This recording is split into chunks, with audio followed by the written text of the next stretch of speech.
I talked about this a little bit yesterday on my Rich Heart AMA too. Just what, like, is there something, when is he going to stream? Is he waiting on maybe some big announcement to make? Maybe it's single side staking.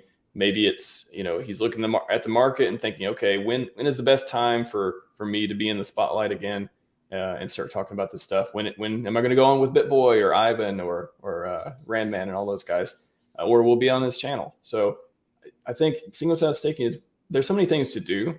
And again, I started doing some of the farming and stuff, and that's kind of tided me over, I guess, too. But man, when that gets going and all the other features and all the stuff around the, the Beacon Explorer and the APY, he already started exiting the validators, the Genesis validators, so increased APY for us as well. I think there's a laundry list of things to do, and single side staking is going to come when it comes.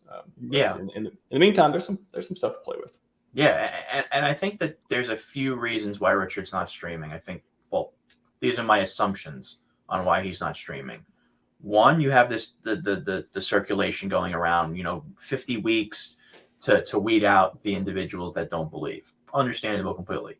Two, bear market. What do you have to show beside? The biggest marketing ploy is not community, unfortunately. I think that's comes second. The first is green candles. You don't have that yet, even though right now you're seeing it's not coincidental by any means, but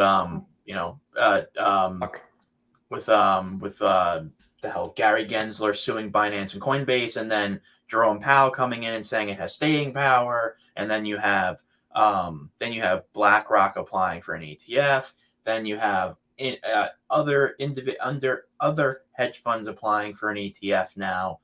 Regulatory clarity coming to full circle, basically saying, all right, we're applying for ETS, which means that regulatory clarity is going to be positive, at least somewhat. So the reason why I bring this up is, first, I believe it was, I thought it was legal issues. When I say legal issues, I don't think that anybody's after Richard, but I do believe that when you have let's face it, a sacrifice is an ICO. When you have an ICO of $1.2 billion or $1 billion, it can raise eyes. It's a lot of money. And I think that Richard wanted to stay out of the spotlight. And by all means, I understand that completely. The second thing I think is that he wanted to wait to weed out people. The third thing I think is you don't garner as much attention in a bear market as you do a bull market. I'm sure you've seen that with your channel as I've done mine.